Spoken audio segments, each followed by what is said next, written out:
मेरे बच्चों, वर्ग 3 वर्ग तृतीय विषय हिंदी और पाठ 4। पाठ का नाम है लोभ का फल। पता है कर्मवीर और धर्मवीर नामक दो भाई, यानी दो सगे भाई थे। कुछ नाम था उसका, पहला का नाम था कर्मवीर और दूसरा का नाम था धर्मवीर।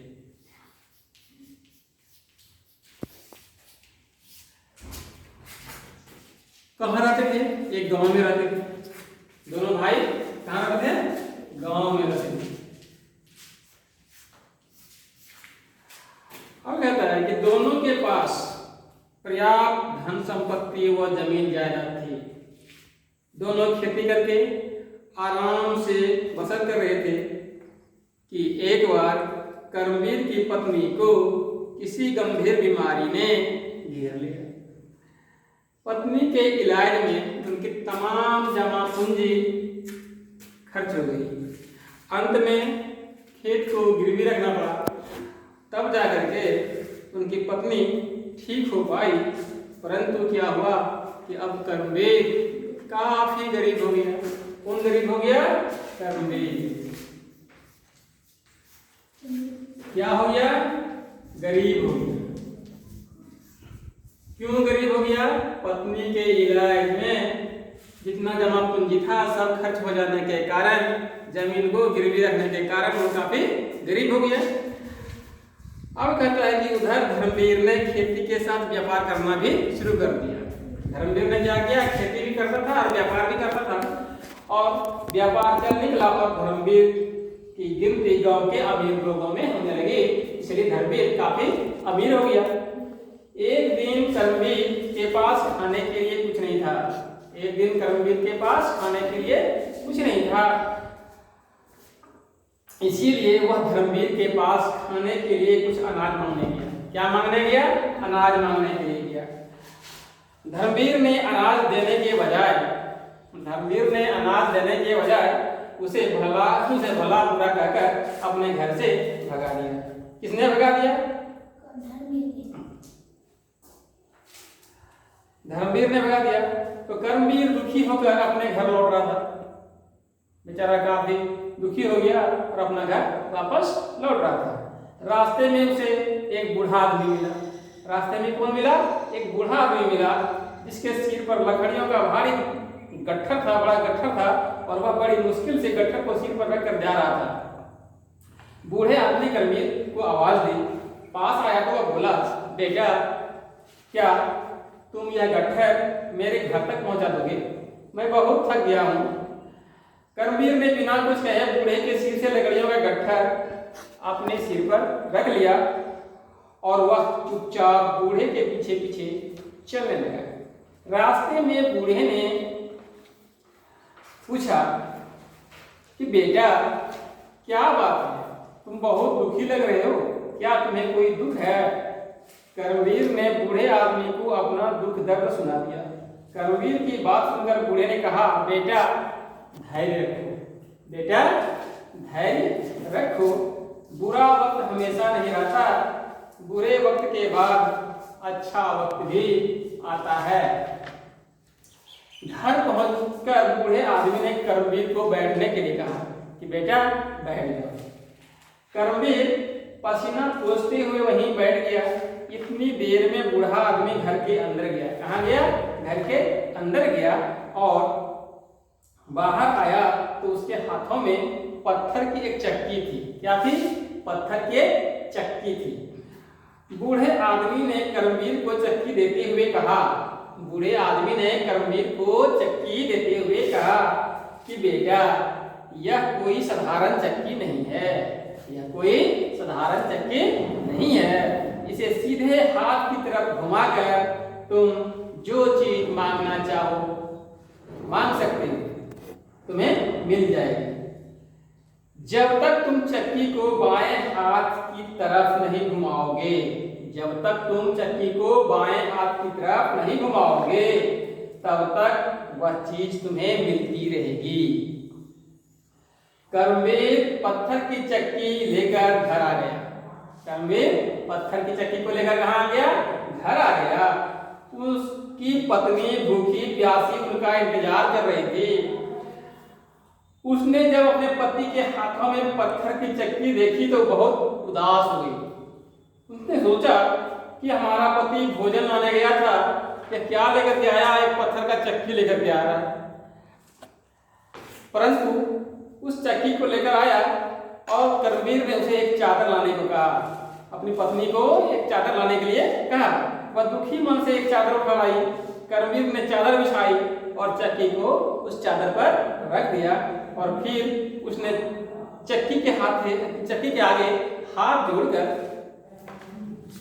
कहा, जय चक्की मैया, जय चक्की मैया, मुझे चावल दे दो। यह कहकर उसने जैसे ही चक्की सीधे हाथ की तरफ घुमाई, चक्की से चावल निकलने लगे। चक्की से चावल निकलने लगे। कर्मवीर और उसकी पत्नी ने अपने खाली भंडार गृह को चावल की बोरियों से भर दिया और उल्टे हाथ की तरफ घुमाते ही चक्की से चावल निकलने बंद हो गए।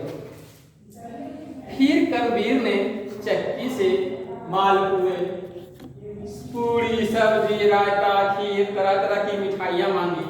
देखते ही देखते पूरा कमरा इन सब चीजों से भर गया और कुछ ही महीनों में कर्मवीर के पास महल जैसा घर, नौकर चाकर, खाट बाट और सभी कुछ हो गया। अब कर्मवीर की गिनती बड़े बड़े अमीरों में होने लगी।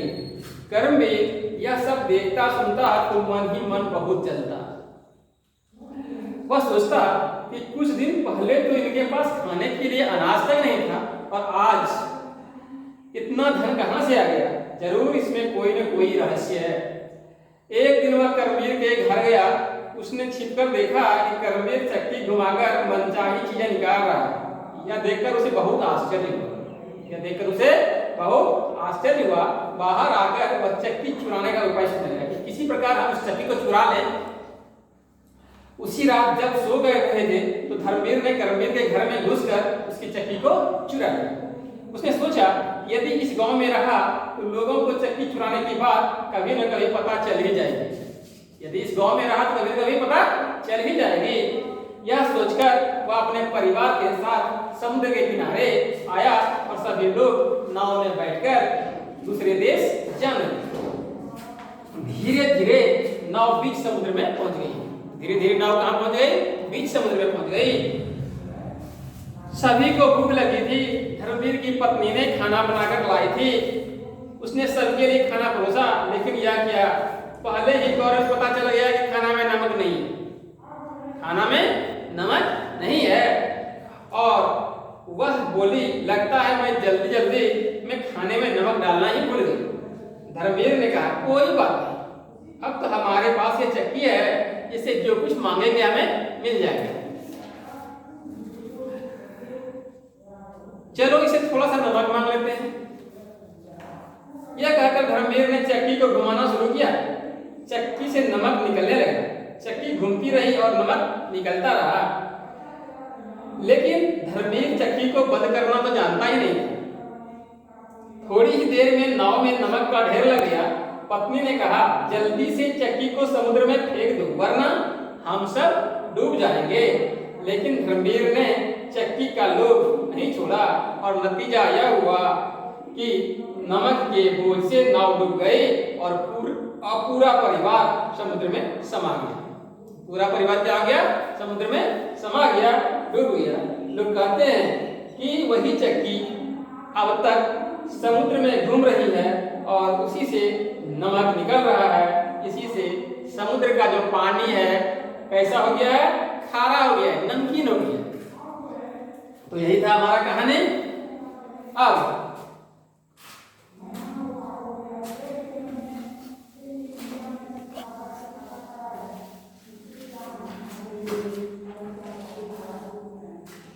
कुछ शब्दार्थ हैं। देखिए,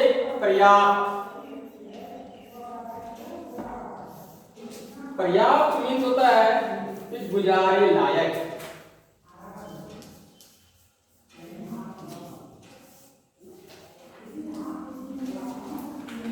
गुजारे लायक, धैर्य,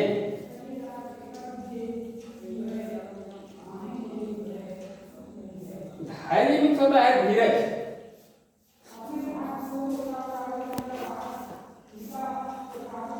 भंडार गृह।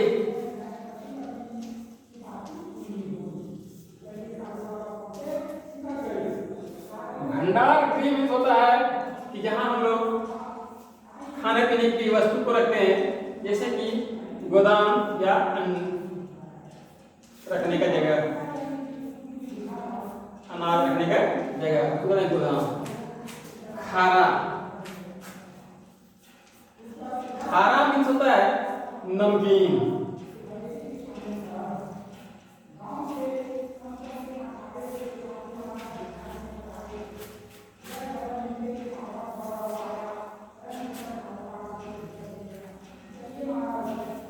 वक्त। वक्त मीन्स होता है समय। वक्त मीन्स क्या होता है? समय। इंतजार। इंतजार मीन्स होता है प्रतीक्षा करना। इंतजार मीन्स प्रतीक्षा। लोभ। लोभ मीन्स होता है लालच। लोभ मीन्स लालच। बसर करना।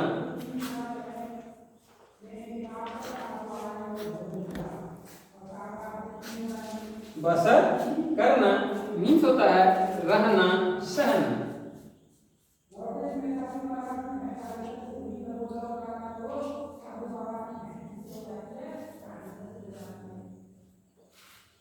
तो ये था हमारा पार्ट 4, ये खत्म हो गया। और आप लोग इसका क्वेश्चन को आप लोग बना के आइएगा, यही आपका होमवर्क है। धन्यवाद।